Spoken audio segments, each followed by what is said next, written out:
ഈ പരിശുദ്ധ മാസത്തിൽ നിങ്ങൾ അധികമായി ചെയ്യേണ്ട 4 കാര്യങ്ങൾ നബി തങ്ങൾ പരിചയപ്പെടുത്തുന്നുണ്ട്.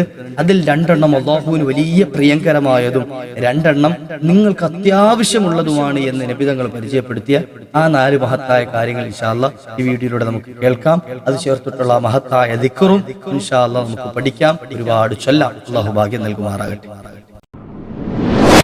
السلام عليكم ورحمة الله وبركاته. بسم الله والحمد لله. أعوذ بكلمات الله التامات من كل شيطان وهامة ومن كل عين لامة. الله നമ്മുടെ സൽക്കർമ്മങ്ങളൊക്കെ സ്വീകരിക്കുമാറാകട്ടെ.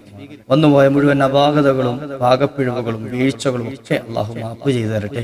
പവിത്രവും പരിപാവനവുമായ ഈ വിശുദ്ധ ദിനരാത്രങ്ങൾ വേണ്ടുവോളം ഉപയോഗപ്പെടുത്താൻ നമുക്കൊക്കെ അവസരം നൽകട്ടെ. എന്റെ ശബ്ദം ശ്രവിച്ചുകൊണ്ടിരിക്കുന്ന പല ഉമ്മമാർക്കും സഹോദരിമാർക്കും സഹോദരങ്ങൾക്കും ഖൽബിൽ ഒരുപാട് നീറുന്ന വിഷമങ്ങളുണ്ട്. റബ്ബേ, എല്ലാം നീ തീർത്തു കൊടുക്കണേ അല്ലാ, നീ പരിഹരിച്ചു കൊടുക്കണേ അല്ലാ. റബ്ബേ, ഞങ്ങൾക്ക് ചോദിക്കാൻ നീ അല്ലാതെ മറ്റാരുമില്ല. നീ ഞങ്ങളുടെ എല്ലാ പ്രയാസങ്ങളും നീക്കി തന്നാൽ നിന്നോട് ചോദിക്കാനും വേറെ ഒരാളുമില്ല. റഹ്മാനെ, നീ ഞങ്ങൾക്കെല്ലാം റാഹത്താക്കി സലാമത്താക്കി തരണേ അല്ലാ. ഇൻഷാ അല്ലാഹ് ഈ വിശുദ്ധമായ മാസം നമ്മൾ പരിഗണിക്കേണ്ട ചില വിഷയങ്ങൾ, നമ്മൾ ഏറ്റെടുക്കേണ്ട, ചെയ്യേണ്ട, ചോദിക്കേണ്ട, ചൊല്ലേണ്ട വിഷയങ്ങളുണ്ട്. ഇൻഷാ അല്ലാഹ് ചുരുങ്ങിയ രൂപത്തിൽ നമുക്കൊന്ന് മനസ്സിലാക്കാം. 4 കാര്യങ്ങളെ പറ്റി നബി തങ്ങൾ വിശുദ്ധ റമളാനിൽ തന്റെ സ്വഹാബത്തിന് ഉത്ബോധനം കൊടുത്തു. വിശുദ്ധ ശഅബാനിന്റെ അവസാന സമയമായപ്പോ, ശഅബാൻ അവസാനിക്കാറായപ്പോ സ്വഹാബത്തിനെ വിളിച്ചു കൂട്ടിയിട്ട് നബി തങ്ങൾ 4 കാര്യങ്ങൾ പറഞ്ഞു കൊടുത്തു. നബി സല്ലല്ലാഹു അലൈഹി വസല്ലം ഒരു മുന്നൊരുക്ക പ്രഭാഷണം നടത്തി. നമ്മൾ റമളാൻ മുന്നൊരുക്ക പ്രഭാഷണമൊക്കെ കേട്ടിട്ടുണ്ടാവും ഒരുപാട്. നബി തങ്ങൾ ഒരു മുന്നൊരുക്ക പ്രഭാഷണം നടത്തിയിട്ട് പറഞ്ഞു കൊടുത്തു, അത് അലല്ലക്കും ഷഹ്റുൻ അലീം, പവിത്രമായ ഒരു മാസം നിങ്ങളിലേക്ക് വരികയാണ്. ഷഹ്റുൻ മുബാറക്, ഷഹ്റുൻ മുബാറക് ഫീഹി റഹ്മ വൽ മഗ്ഫിറ വഇത്ഖും മിനന്നാർ, റഹ്മത്തുള്ള, മഗ്ഫിറത്തുള്ള, നരകമോചനം ലഭിക്കുന്ന ബറക്കത്താക്കപ്പെട്ട ഒരു മാസം നിങ്ങളിലേക്ക് വരികയാണ്. എന്തേ ഈ ഉത്ബോധനം കൊടുക്കാനുള്ള കാരണം? ആ മാസം നിങ്ങൾ പാഴാക്കി കളയാൻ പാടില്ല, നിങ്ങൾ മുതലാക്കണം എന്നാണ് ഈ പറഞ്ഞു വരുന്നത്. എന്നിട്ടോ 4 കാര്യങ്ങൾ നിങ്ങൾ അധികരിപ്പിക്കണം എന്ന് നബി തങ്ങൾ ഉത്ബോധനം കൊടുക്കാൻ. നിങ്ങൾ ഈ മാസത്തിൽ എന്ത് ചെയ്യണം? 4 കാര്യങ്ങൾ അധികരിപ്പിക്കണം. അതിൽ 2 കാര്യങ്ങൾ അള്ളാഹുവിന് വലിയ ഇഷ്ടമുള്ളതാണ്. 2 കാര്യങ്ങൾ അള്ളാഹുവിന് വലിയ പ്രിയപ്പെട്ടതാണ്. 2 കാര്യങ്ങൾ നിങ്ങൾക്ക് നിർബന്ധമായതുമാണ്. മനസ്സിലായോ? 2 കാര്യങ്ങൾ അള്ളാഹുവിന് വലിയ ഇഷ്ടമുള്ളതും, ബാക്കി 2 കാര്യങ്ങളോ നിങ്ങൾക്ക് വലിയ ആവശ്യമുള്ളതും നിർബന്ധമുള്ള സംഗതിയാണ്. ആ 4 കാര്യങ്ങൾ നിങ്ങൾ അധികരിപ്പിക്കണമെന്ന് മുഹമ്മദ് റസൂലുള്ളാഹി സ്വല്ലല്ലാഹു അലൈഹി വസല്ലം തങ്ങൾ പറയുകയാണ് എന്ന് സൽമാൻ ഫാരിസി തങ്ങൾ അവിടുത്തെ ആ ഉത്ബോധനം വിശദീകരിച്ചു. ഇനിയോ, ഏതാണ് അള്ളാഹുവിന് ഇഷ്ടപ്പെട്ട 2 കാര്യങ്ങൾ? നമുക്ക് അധികരിപ്പിക്കാൻ അള്ളാഹു ഭാഗ്യം നൽകട്ടെ. നമ്മൾ നിസ്സാരമായി കാണുന്ന ഒരു ദിക്ർ നമ്മൾ പരിശുദ്ധ റമളാനിൽ ചൊല്ലാറുണ്ട്, അല്ലേ? അഷ്ഹദു അല്ലാ ഇലാഹ ഇല്ലല്ലാഹ് അസ്തഗ്ഫിറുല്ലാഹ്. ഈ 2 കാര്യങ്ങൾ ഏതൊക്കെ? ഒന്ന് കലിമത്തു തൗഹീദ്, ഷഹാദത്ത് കലിമ. അഷ്ഹദു അല്ലാ ഇലാഹ ഇല്ലല്ലാഹ് എന്ന കലിമത്തു തൗഹീദ്, ഷഹാദത്ത് കലിമ, അത് പൂർണ്ണമായി ചൊല്ലാൻ പറ്റുന്നവർ അഷ്ഹദു അല്ലാ ഇലാഹ ഇല്ലല്ലാഹു അഷ്ഹദു അന്ന മുഹമ്മദ റസൂലുള്ളാഹ് അധികമായി ചൊല്ലാൻ പറ്റുന്നവർക്ക് അല്ലാഹുവിന് വലിയ ഇഷ്ടമാണ് അവരെ. അതുപോലെ തന്നെ ഇസ്തിഗ്ഫാർ, ഷഹാദത്ത് കലിമ നമുക്കറിയാം, നമ്മൾ എത്ര ചൊല്ലുന്നുണ്ടോ അതിനനുസരിച്ച് നമ്മുടെ ഈമാൻ വർദ്ധിക്കുമെന്ന്. എത്രയേറെ ഷഹാദത്ത് കലിമ കൂടുതൽ ചൊല്ലുന്നുണ്ടോ അതിനനുസരിച്ച് ഈമാൻ വർദ്ധിക്കും. അത് മാത്രമല്ല, മരിക്കുന്ന സമയത്ത് ആ കലിമ ചൊല്ലി തന്നെ മരിക്കാൻ പറ്റും. അള്ളാഹു ഭാഗ്യം നൽകട്ടെ. ഏറ്റവും പ്രയാസമുള്ള സമയമല്ലേ? ദാഹമ്മൂത്തത് കൂട്ടിടും, ഇബ്ലീസ് പൂസിനെ കാട്ടിടും, നേരം ലഈനവനാട്ടുവാൻ ബദിരീങ്ങളാൽ തുണറബ്ബനാ. അല്ലേ, വല്ലാതെ ബേജാറാവുന്ന ഒരു സമയമാണ് മരണസമയം. ആ സമയത്ത് പരിശുദ്ധ കലിമത്തു തൗഹീദ് ഇങ്ങനെ ഉച്ചരിച്ച് മരിക്കാൻ, ലാ ഇലാഹ ഇല്ലല്ലാഹ് എന്നിങ്ങനെ ഉച്ചരിച്ച് മരിക്കാൻ അവസരം കിട്ടുന്നവർ എത്ര ഭാഗ്യവാന്മാർ. അവർ നേരെ സ്വർഗത്തിലാണല്ലോ, അവർക്ക് പിന്നെ ചോദ്യം പറിച്ചിട്ടൊന്നുമില്ല, സ്വർഗത്തിലാണ്. അപ്പോ അതിനുള്ള അവസരം അല്ലാഹു എന്ത് ചെയ്താൽ ഒരുപാട് അധികരിപ്പിക്കണം. അത് ഈ പരിശുദ്ധ മാസത്തിൽ കൂടുതൽ അധികരിപ്പിക്കണം. ഇനിയോ, രണ്ടാമത് ചെയ്യേണ്ടത് ഇസ്തിഗ്ഫാർ അധികരിപ്പിക്കണം. ഇസ്തിഗ്ഫാർ, അസ്തഗ്ഫിറുല്ലാഹൽ അദീം, അസ്തഗ്ഫിറുല്ലാഹൽ അദീം, അസ്തഗ്ഫിറുല്ലാഹ റബ്ബി മിൻ കുല്ലി ദംബിൻ വഖതീഅത്തിൻ വഅതൂബു ഇലൈഹി തുടങ്ങി നമുക്ക് അറിയുന്ന ഏത് ഇസ്തിഗ്ഫാറാണോ അത് അസ്തഗ്ഫിറുല്ലാഹൽ അലീമേ ചൊല്ലാൻ അറിയുള്ളൂ, അത് മതി. അസ്തഗ്ഫിറുല്ലാഹൽ അലീം, അസ്തഗ്ഫിറുല്ലാഹൽ അലീം ഇങ്ങനെ ചൊല്ലാം, കൂടുതൽ ചൊല്ലാം. ഇങ്ങനെ ചൊല്ലുന്ന അനുസരിച്ച് നമ്മുടെ പാപക്കറകൾ ഇങ്ങനെ മാഞ്ഞു പോകും, നമ്മുടെ ഖൽബ് നന്നായി കിട്ടും.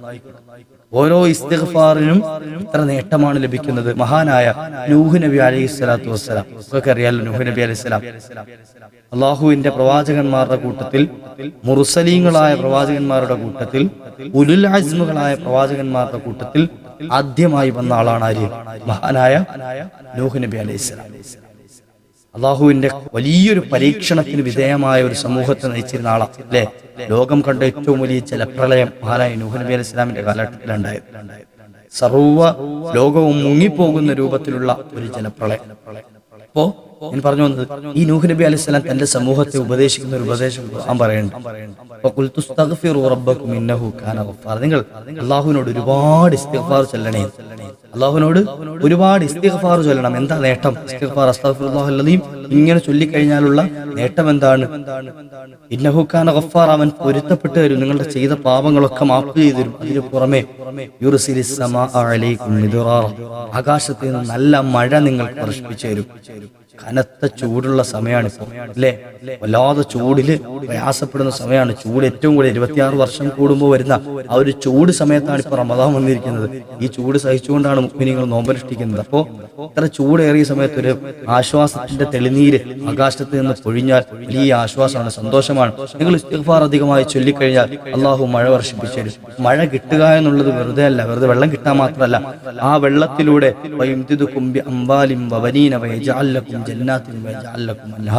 നിങ്ങൾക്ക് സകല ഐശ്വര്യങ്ങളും ലഭിക്കാൻ കാരണമാകുന്ന വാതിലുകൾ അല്ലാഹു തുറന്നു തരുമെന്ന് മഹാനായ നൂഹ് നബി അലൈഹി സ്വലാം ഉപദേശിച്ച ഉപദേശം വിശുദ്ധ ഖുർആനിൽ നമ്മൾ ഓതിക്കൊണ്ടിരിക്കുകയാണ് ഇപ്പോഴും.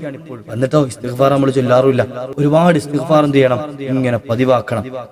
മഹാന്മാരുടെ അടുക്കിലേക്ക് ആരെങ്കിലും വന്നിട്ട് സമ്പത്തില്ല എന്ന് പറഞ്ഞാൽ അവർ പറയുന്ന ഉപാധി എന്താ? ഇസ്തിഗ്ഫാർ ചൊല്ലിക്കും. മഹാനായ ഹസൻ ബസ്രി തങ്ങളുടെ അടുക്കിലേക്ക് ഒരാൾ കടന്നു വന്നു. ഒരു മനുഷ്യൻ കടന്നു വന്നിട്ട് ചോദിച്ചു, ഹസൻ ബസ്രി തങ്ങളെ, എനിക്ക് മക്കളില്ല, കുറെ വിവാഹം കഴിച്ചിട്ട് മക്കളില്ല. അദ്ദേഹത്തോട് പറഞ്ഞത് ഇസ്തിഗ്ഫാർ ചൊല്ലിക്കോളാൻ പറഞ്ഞു. നീ പോയിട്ട് എന്ത് ചെയ്യോ? ഇസ്തിഗ്ഫാർ അധികരിപ്പിച്ചോ. വേറൊരു കർഷകൻ വന്നിട്ട് പറഞ്ഞു, എന്റെ പാടം വല്ലാതെ വരണ്ടുണങ്ങിയിട്ടുണ്ട്, വെള്ളം കിട്ടുന്നില്ല, ദ്വാരക്കണോ. അദ്ദേഹത്തോടും പറഞ്ഞു ഇസ്തിഗ്ഫാർ ചൊല്ലിക്കോ. മറ്റാൾ വന്ന് പറഞ്ഞു, വല്ലാതെ കടബാധ്യതയിലാണ്, സമ്പത്തൊന്നുമില്ല, ബുദ്ധിമുട്ടിലാണ്. അദ്ദേഹത്തോടും പറഞ്ഞു ഇസ്തിഗ്ഫാർ ചൊല്ലിക്കോ. ശിഷ്യന്മാര് ചോദിച്ചു, അത് എന്താണ്?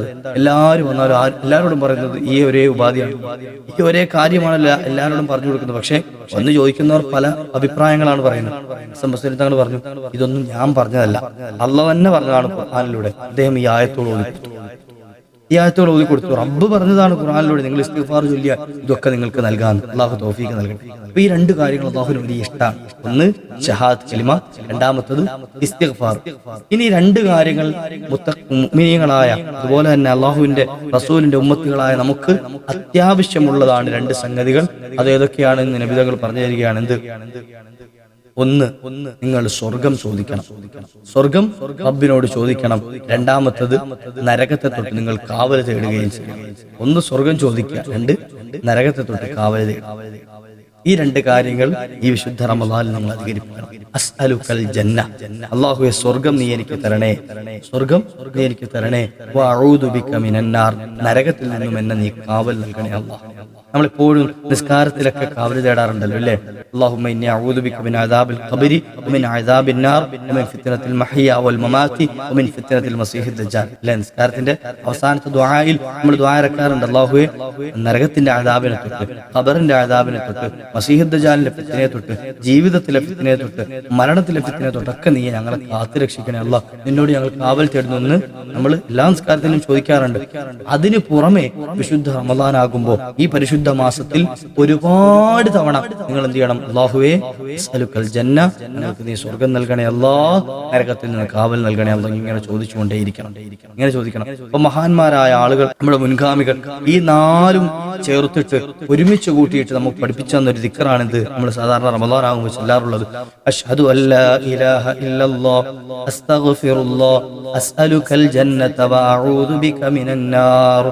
കേവലം നിസ്കാരത്തിന് ശേഷം മാത്രം ചൊല്ലേണ്ട ദിക്റല്ല, നിസ്കാരത്തിന് ശേഷം മാത്രമല്ല ചൊല്ലേണ്ടത്, ഇഷ്ടം പോലെ തവണ ചൊല്ലണം, ഒരുപാട് തവണ ചൊല്ലണം. അല്ലാഹു തൗഫീഖ് നൽകട്ടെ. അപ്പോൾ എപ്പോഴും നമ്മൾ ഈ ഉമ്മമാര് അടുക്കളയിൽ പാചകം ചെയ്യുന്ന സമയത്താണല്ലോ അവർക്ക് ചൊല്ലാം, അവർ മിറ്റമടിക്കുന്ന സമയത്ത് അവർക്ക് ചൊല്ലാം, ഏത് സമയത്ത് ചൊല്ലാൻ പറ്റുന്ന അശുദ്ധിയുള്ള പെണ്ണുങ്ങളാണോ അവർക്കും ചൊല്ലാം. റമദാനാണ്, നോമ്പില്ല എന്ന് പറഞ്ഞിട്ട് അത് ഒഴിവാക്കണ്ട. ദിക്ർ ചൊല്ലാൻ അശുദ്ധി ഒരു വിഷയമല്ല. അപ്പൊ അതുകൊണ്ട് തന്നെ എന്ത് ചെയ്യാ, ഈ ദിക്ർ സ്ഥിരമായി ഒരുപാട് ഈ റമദാൻ കഴിയുമ്പോഴേക്കും നമുക്ക് ചൊല്ലി തീർക്കണം. കാരണം അല്ലാഹു ഒരു വലിയ ഇഷ്ടമുള്ള സംഗതി അള്ളാഹു നമുക്ക് നൽകും. നമ്മൾ ചോദിച്ചു വാങ്ങുന്ന ആ ആഗ്രഹത്തോടു കൂടി ചോദിക്കുന്നത് അള്ളാഹു നമുക്ക് സാധിപ്പിച്ചു നൽകും. അഷ്ഹദു അല്ലാ ഇലാഹ ഇല്ലല്ലാഹ് അസ്തഗ്ഫിറുല്ലാഹ് അസ്അലുകൽ ജന്നത വഅഊദു ബിക മിനൻ നാർ. അഷ്ഹദു അല്ലാ ഇലാഹ ഇല്ലല്ലാഹ് അസ്തഗ്ഫിറുല്ലാഹ് അസ്അലുകൽ ജന്നത വഅഊദു ബിക മിനൻ നാർ. അഷ്ഹദു അല്ലാ ഇലാഹ ഇല്ലല്ലാഹ് അസ്തഗ്ഫിറുല്ലാഹ് അസ്അലുകൽ ജന്നത വഅഊദു ബിക മിനൻ നാർ. അഷ്ഹദു അല്ലാ ഇലാഹ ഇല്ലല്ലാഹ് അസ്തഗ്ഫിറുല്ലാഹ് അസ്അലുകൽ ജന്നത വഅഊദു ബിക മിനൻ നാർ. അഷ്ഹദു അല്ലാ ഇലാഹ ഇല്ലല്ലാഹ് അസ്തഗ്ഫിറുല്ലാഹ് അസ്അലുകൽ ജന്നത വഅഊദു ബിക മിനൻ നാർ. അഷ്ഹദു അല്ലാ ഇലാഹ ഇല്ലല്ലാഹ് അസ്തഗ്ഫിറുല്ലാഹ് അസ്അലുകൽ ജന്നത വഅഊദു ബിക മിനൻ നാർ. അഷ്ഹദു അല്ലാ ഇലാഹ ഇല്ലല്ലാഹ് അസ്തഗ്ഫിറുല്ലാഹ് അസ്അലുകൽ ജന്നത വഅഊദു ബിക മിനൻ നാർ. അഷ്ഹദു അല്ലാ ഇലാഹ ഇല്ലല്ലാഹ് അസ്തഗ്ഫിറുല്ലാഹ് അസ്അലുകൽ ജന്നത വഅഊദു ബിക മിനൻ നാർ. അഷ്ഹദു അല്ലാ ഇലാഹ ഇല്ലല്ലാഹ് അസ്തഗ്ഫിറുല്ലാഹ് അസ്അലുകൽ ജന്നത വഅഊദു ബിക മിനൻ നാർ. അള്ളാഹു സ്വീകരിക്കുമാറാകട്ടെ, അള്ളാഹു കബൂലാക്കുമാറാകട്ടെ. ഒരുപാട് ചൊല്ലാൻ അള്ളാഹു ഭാഗ്യം നൽകുമാറാകട്ടെ. ഇൻഷാ അല്ലാഹ് മറ്റൊരു അവസരത്തിൽ മറ്റൊരു ദിക്റോ ദുആയോ ഖുർആനോ ഒക്കെ ആയിട്ട് നമുക്ക് കണ്ടുമുട്ടാം. വാഖിറു ദഅ്വാനാ അൽഹംദുലില്ലാഹ്. അസ്സലാമു അലൈക്കും വറഹ്മത്തുള്ളാഹി.